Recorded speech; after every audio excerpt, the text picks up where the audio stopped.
நேரத்தில் ஒரு பெரிய தடைகளை பயணங்களாக வந்துக்கிட்டு இருந்த சூழலில் நான் ஒன்றே இந்த பத்திரிகையின் மூலமாக அவன்கிட்ட நடிகர் சூரிக்கிட்ட ஒரு தகவலை சொல்லணும்னு நினைக்கிறேன். எத்தனையோ சூழலில் திரைத்துறைக்கு நான் அவனை கையை பிடிச்சி கூட்டிகிட்டு வந்ததுலேருந்து எல்லா பேட்டியிலையும் என்னை பற்றி அவனை பழச மறக்கலை, இவர் வெற்றியை பற்றி பேசுகிறாரு, வேட்டியை கழட்டி கொடுத்தான்றாரு, ரூமில் சோறு வாங்கி கொடுத்தான்றாரு, இப்படி பல பேட்டிகளை என்னை பற்றி சொல்லியிருப்பார். நீங்கள் பார்த்துருப்பீங்க. வெற்றி வீரன் கூட்டிகிட்டு வந்தான், பாரதிராஜா அசிஸ்டன்ட், அந்தந்த படத்தோட ப்ரொமோஷன் டைமில் என்னை பற்றி பயங்கர சிம்பத்தியாக பேசிக்கிறது, எனக்கான ஒரு வாய்ப்பு அமைச்சு தரதுல ஒரு வெற்றி பெற்ற ஒரு நண்பன் கூட இருந்து போவது நம்ம அவனுக்கு ரெஸ்பெக்ட் கொடுக்கல, அப்படி வாடாபடம் தானே பேசிட்டு போது, எப்பயும் போல அப்படி தானே பேசுவோம். திடீர்னு நடிகரானவன்னு அள்ளி கூட்டா மரியாதையாக கொடுத்துட போகிறோம், எப்பயும் போல தானே பேசுவோம். அப்படி இதுக்கு வாய்ப்பு கொடுக்கலையா, இல்லை அதுக்கான சூழலை ஏற்படுத்தலையா, வாய்ப்பு கொடுக்குறேன்னு ஏற்படுத்தின வாய்ப்புலையும் தான் பேரை முன்னிலைப்படுத்திக்கணும், கதைன்னு போட்டுக்கணும் ட்ரை பண்ணி அந்த ப்ராஜெக்ட் இன்னைக்கு வர நடக்காம போய் ஒரு பெரிய நிறுவனத்தில் கிடைக்கிற அந்த வாய்ப்பு எனக்கு தாமதமாக போய் இன்னைக்கு அடுத்த கருத்தில் இன்னைக்கு நான் தயாரித்து என்னை நிரூபித்து பெரிய வெற்றி பெற்றுருவோம். ஆனால் திரைத்துறையில் ஒருத்தனுக்கு ஒருத்தன் வந்து கை கொடுத்து தூக்கி விடணுமா இல்லையா?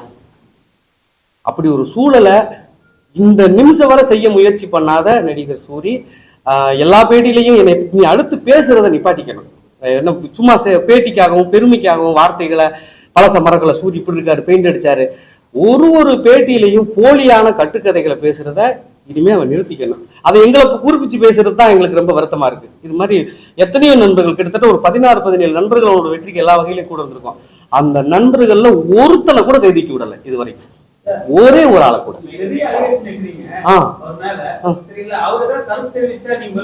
நிச்சயமா எல்லாம் ஆதாரப்பூர்வமா காத்துக்கிட்டு இருக்கேன்.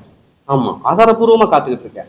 அவரு எந்தெந்த இடத்துல செய்யாம தவிர்த்துட்டு போற, அதான் ஒரு 20 பேர் கூட இருந்திருக்கோம், மொத்தம் 20 பேர் பக்கத்து ரூமா இருந்திருக்கோம். அந்த 20 பேர்ல ஒரே ஒருத்தனை கைப்பிடிச்சு தூக்கி விட்டுருந்தா கூட அவன் வந்திருப்பான், அவன் இன்னொருத்தனுக்கு செஞ்சிருப்பான். எத்தனையோ நண்பர்களை பாக்குறீங்க திரைத்துறையில வர்றாங்க, அவங்கவுங்க என்னென்னமோ செய்யறாங்க. விஜய் சேதுபதி சார்லாம் அந்த படம் ஓடவில்லை, அடுத்து அந்த படத்துக்கு ஒருத்தருக்கு வாய்ப்பு கொடுத்தாரு. இப்படி கொடுத்துருக்கணுமா இல்லையா? எனக்கு தான் கொடுக்கல, இன்னொருத்தர் கொடுத்துருக்கோம்ல, இன்னொருத்தர் யாருக்கு நீ அந்த வாய்ப்பை ஏற்படுத்தின? சக நடிகரை கூட கொண்டு போய் வளர்த்து விடல. இந்த படம் மூலமா, இந்த பூக்காய்கனி மூலமா நிச்சயமா நான் பெரிய அளவுல வெற்றி பெற்று அப்படியெல்லாம் ஒரு உதவி தேவையில் இந்த சூழலுக்கு வந்து தான் இன்னைக்கு செஞ்சுக்கிட்டு இருக்கேன். இருந்தாலும் இனிமே சூரி வந்து நண்பர்களை பத்தி பெருமையா பேசி தனக்கான சிம்பத்தியை கிரியேட் பண்ணிக்கிட்டு சூரி பழச மறக்கல, அவரு எல்லாத்தையும் அப்படியே நினைவு வச்சு பேசுறாரு. பேசுன சரி, அந்த நீ பேசின ஆட்கள்ல யாரை எதை என்ன செஞ்சிருக்க, யாருக்கு எந்த வகையில நீ முன்னால் நீ பற்றி தூக்கி விட்டுருக்க? இந்த கேள்வியை நீங்க அடுத்த சந்திப்புல அவங்க கேட்பீங்கல்ல, கேட்பீங்கல்ல. அதனால இந்த நேரத்துல இனிமே எங்களுக்கு நண்பர்கள், உடனே நண்பர்களை பத்தி பழைய கதைகளை பேசுறத சூரி நிப்பாட்டுக்கு. நீ ஜெயிச்ச கதைகளை, அந்த ப்ரொடியூசர் இப்படி பேசினாரு, இந்த டைம்ல இந்த மீட்டிங்ல அதை பேசினாரு, நான் இந்த சோலா ஹோட்டல் போனப்ப இப்படி ஒண்ணு நடந்துச்சு. ஆமா, அப்ப இப்ப இல்ல, இப்ப பேசுறது இல்ல.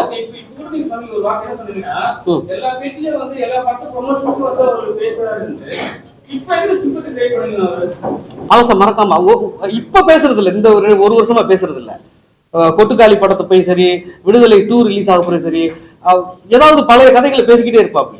அந்த கதை இவ்வளவு தூரம் பேட்டியில பேசுற வர்றைய ஒருத்தனை கூப்பிட்டு நீ முன்னால் நிப்பாட்டியா? யாருக்காவது ஒரு வாய்ப்பு கொடுத்து அது சினிமா போராடிக்கிட்டு இருக்க நண்பர்களுக்கு வாய்ப்பு ஏற்படுத்தி கொடுக்கணுமா இல்லையா? யாருக்காவது ஒரு வாய்ப்பு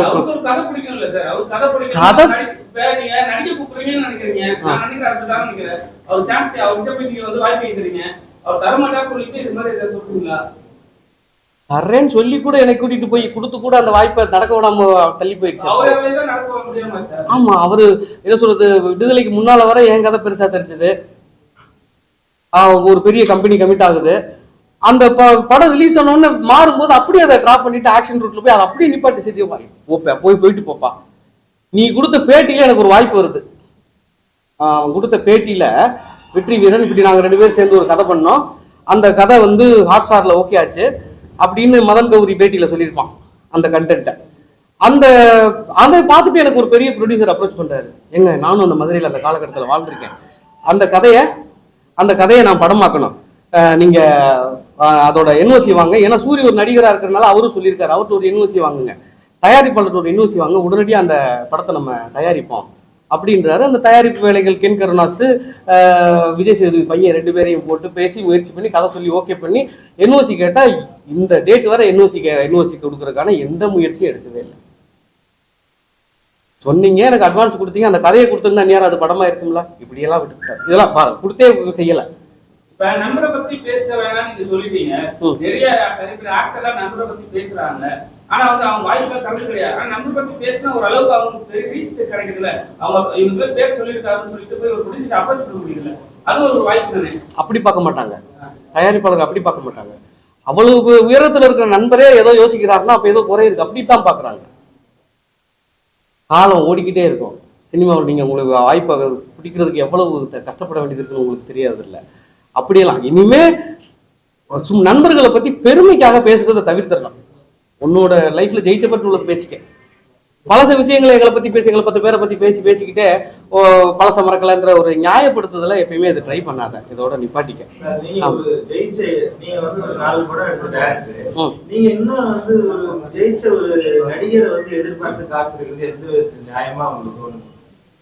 அவர்தான். இருந்தாலும் சினிமாவில் ஒருத்தர் வாய்ப்பு, நல்ல வாய்ப்பு, வியாபாரத்தை எடுத்துக்கோங்க. சினிமாவில் ஏதாவது ஒரு கிளிக் பாயிண்ட் இருக்கணும்னு தானே எதிர்பார்க்குறாங்க வியாபாரமா. அப்போ யாராவது ஒருத்தன் கைப்பிடிச்சு தூக்கி விடணும்ல. யாரும் செய்யலை, எல்லாரும் செஞ்சுக்கிட்டு தானே இருக்காங்க. இது இன்னைக்கு சொல்றேன். நீங்க ஒருத்தருக்கு வளர்ந்து வர்றீங்கன்னா ஒருத்தர் பக்கத்துல உள்ள வாய்ப்பு ஏற்படுத்துவீங்களா மாட்டீங்களா? எதிர்பார்ப்பாங்களா மாட்டாங்களா? ஒருத்தர் வெற்றி பெற்றிருக்கும் போது ஒரு எதிர்பார்ப்பு இருக்கத்தானே செய்யும். அந்த எதிர்பார்ப்பை புரிஞ்சுக்கிட்டு கை தூக்கியாவது விடலாம்ல, சொல்லி விடலாம்ல, சப்போர்ட் பண்ணலாம்ல. எல்லா வகை எனக்கு மட்டும் இல்ல, யாருக்கு அவர் செஞ்சிருக்காரு. இப்ப எல்லாரும் சோறுக்கு கஷ்டப்பட்டுக்கிட்டு அலைகிறாங்க. இல்ல வாய்ப்புக்காக தானே. நடிகர் மேல இல்ல, நண்பர் மேல நிறைய இயக்குநர்களே கூட இருக்கிற உதவியாளர்களுக்கு அவங்க ஜெயிச்சுட்டு போன பிறகு உதவி இயக்குநர்களுக்கு அவங்க எந்த ஒரு படமும் சொல்லி விட மாட்டாங்க. நீண்ட காலமா ஒரு குற்றச்சாட்டு இருக்கு. நீங்க ஒரு இயக்குனர், நீங்க அதை எப்படி உங்களோட பார்வையில பாக்குறீங்க? தெரிஞ்சு, அதாவது சாதாரண சொல்லு, தெரிஞ்சு யாராருக்கு சொல்லி விடணும்னு ஒரு இது இருக்குல்ல. இப்ப நீங்க போற வழியில இப்ப 100 பேரை பார்த்துட்டு போவீங்க, எல்லாரையும் நீங்க முடிக்க மாட்டீங்க.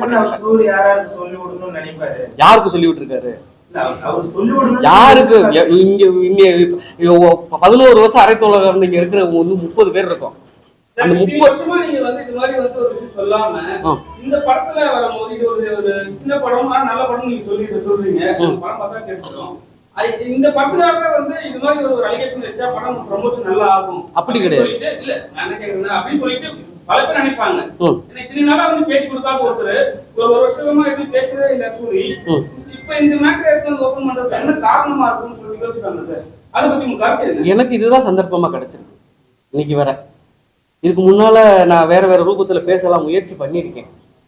என் சம்பந்தமா இந்த படத்தை அந்த உங்க 2 பேரோட கதைக்கு என்ஓசியை கொடுன்னு 50 பேருக்கு மேல பேசியிருக்காங்க. 50 பேருக்கு மேல எனக்கும் அவனுக்கும் நடுவுல 50 பேர் பேசியிருக்காங்க. 50 அந்த வெற்றிக்கு அந்த கதையை என்ஓசி கொடுத்து என்ன அது ஏன் அந்த கதை தான் இன்னொரு தயாரிப்பாளர் பண்றேன்றாங்கல்ல அப்படின்னு பேசாத ஆட்கள் அவன் தம்பி உட்பட 5 பேரும் பேசியிருக்காங்க. நண்பன்ல நல்ல நண்பன் கெட்ட நண்பன் கிடையாது. கிடையவே கிடையாது. சூரி நல்ல நண்பனா கெட்ட நண்பனா? நண்பன். அவ்வளவுதான். ஓகே, நல்லவனா கெட்டவனானது அவனோட வாழ்க்கையை பொறுத்து. கெட்டவர் கிடையாது, கெட்டவர் கிடையாது. அதாவது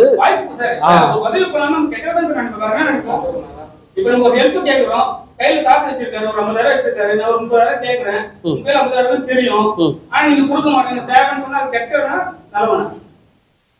கொடுக்க வாய்ப்பு இருந்தும் கொடுக்கலன்னா கெட்டவன் தான். கொடுக்க வாய்ப்பு இருந்தோம் இருக்கல, ஏன் கொடுக்கல? ஏன் கொடுக்க? எனக்கு விடுப்பா, யாருக்காவது ஒருத்தருக்கு கை கொடுத்துருக்கலாம்ல, யாராவது கூட சக நடிகனை ஒரு கூட கொண்டு வந்திருக்கலாம்ல. எத்தனையோ பேர் எவ்வளவு செஞ்சு வர்றாங்க. தன்னை மட்டுமே அப்படி பாதுகாத்துக்கிட்டு அப்படியே போய்கிட்டே இருக்கணும்னு நினைக்கிறது தவறு. அது அவர் போய்கிட்டு இருந்தா கூட பரவாயில்ல, அப்பப்ப வேற எங்களை எல்லாத்தையும் கூப்பிட்டு பேசிக்கிட்டே இருக்கிறது மிகப்பெரிய தவறு.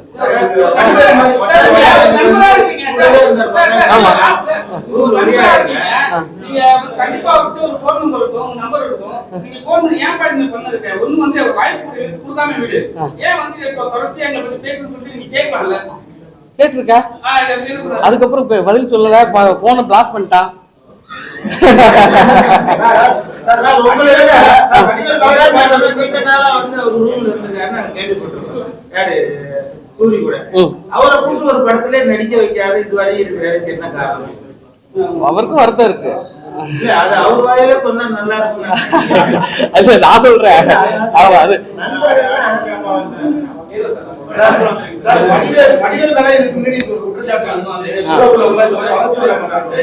அவர் எவ்வளவு பேரை வளர்த்து விட்டு இருக்காரு.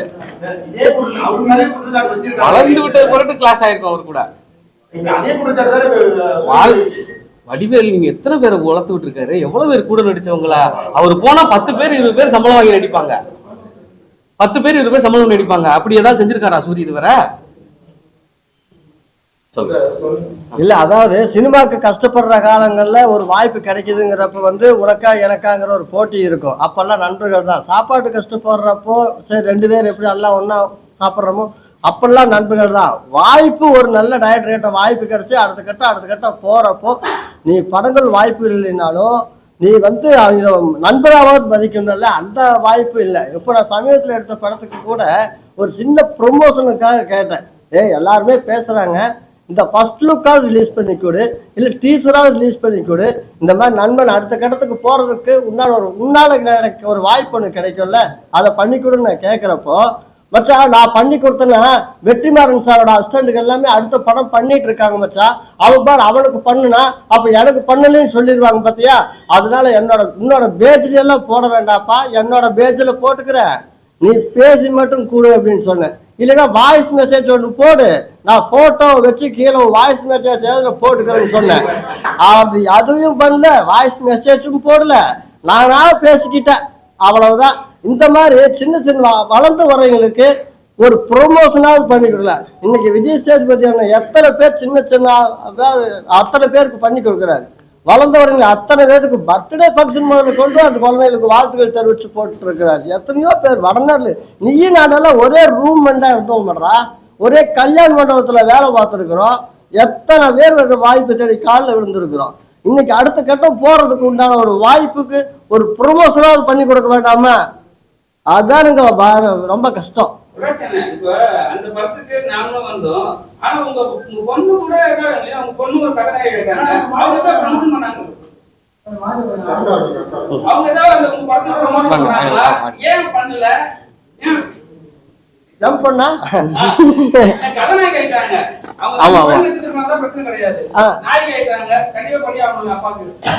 என்னோட படத்துக்கு உண்மையாலே டிஸ்கஸ் இருக்கே, டைரக்ஷனே அவங்கதான்.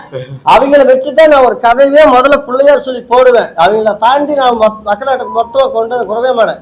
அப்பா இது மாதிரி ஒரு ஷார்ட் பிலிம் பண்றேன் தங்கம், இது எப்படி இருக்கு, ஓகேவா, நல்லா இருக்குமாங்கிறப்ப எனக்கு நெல்வி சுழிவு கிழிவு எல்லாமே கத்துக் கொடுக்கறது என் மகதான் எல்லா கதைக்கும். அதனால அந்த மாதிரி ஒரு படம் ஒன்று எடுத்துட்டு வந்து முடிச்ச உடனே என் பொண்ணுதான் அன்னைக்கு ஒரு ப்ரெஸ் மீட் வச்சோன்னு வந்து பேசி கொடுத்தாங்களே. அதெல்லாமே எனக்கு அதெல்லாமே அவதான் பண்ணுவான். எங்களை மாதிரி இதான் நாங்கெல்லாம் ஒரே ரூமெண்டா இருக்கிறப்போ எனக்கு தெரிஞ்சு நாங்கெல்லாம் நானும் சூரி மில்கா கில்கா நிறைய பேர் நடிகர்களா இருக்கிறப்போ எங்களுக்கு தெரிஞ்சு அப்போ ஒரு டைரக்டர்னு சொல்றது நாங்க வெற்றி வீரன் தான். ஏன்னா அப்ப பருத்தி வீரன் ரிலீஸ் பருத்தி வீரன் ஆடியோ ரிலீஸ் ஆகிருக்குது. ஃபுல்லா கேசட் போட்டோ எல்லாம் பாட்டு கேட்டு இருக்கிறப்ப நான் உண்மையாலுமே பருத்தி வீர படத்தோட டைரக்டர் இவனோ அப்படின்னு நினைச்சிட்டாரு. ஏன்னா பருத்தி வீர பாட்டை போட்டு கேட்டுட்டே இருக்கிறாப்புல. அன்னைக்கு எப்படி ஒரு பெரிய சினிமாவுக்கு ஒரு பெரிய பதிவா பருத்தி வீரன் இருந்ததோ அந்த ஜேனர்ல வெற்றி வீரன் கதையை சொல்றப்போ தமிழ் சினிமாவுக்கு சில அடையாளமான படங்கள் நிறைய இருக்கு. அந்த வரிசையில சத்தியமா சொல்ற இந்த பூ காய் கனி படம் பெரிய அடையாளமா இருக்கும். எத்தனையோ பெரிய டைரக்டர்களுடைய படைப்புல ஒரு சில படங்கள் கையுட்டு என்ற படங்கள் இருக்கு. அந்த வரிசையில சத்தியமா இந்த படம் இருக்கு. நான் என் மகளுக்கும் நிறைய முன்னணி நட்சத்திரங்கள் கூட எல்லாம் நடிச்சிருக்கிறாங்க. இந்த படத்துல இந்த ஜேனர் இவருக்கு ஒரு பெரிய அவார்டுக்கு உண்டான படமா இருக்கும். இப்ப சமீபத்துல விஜய் சார் இன்னைக்கு எந்த இடத்துல இருக்கிறான்னு தெரியும், நம்ம நாட்டு சிஎம் ராஜ்மோகன் சார் இடையில சந்திச்சோம். அவர் சொன்னார், இந்த வருஷம் பொண்ணு அவார்டு வாங்குவாங்க பாரு அப்படின்னாரு. கரெக்டா இந்த படம் கம்மிட்டு அவர் சொன்னது நடக்கும்னு நினைக்கிறேன். நன்றி.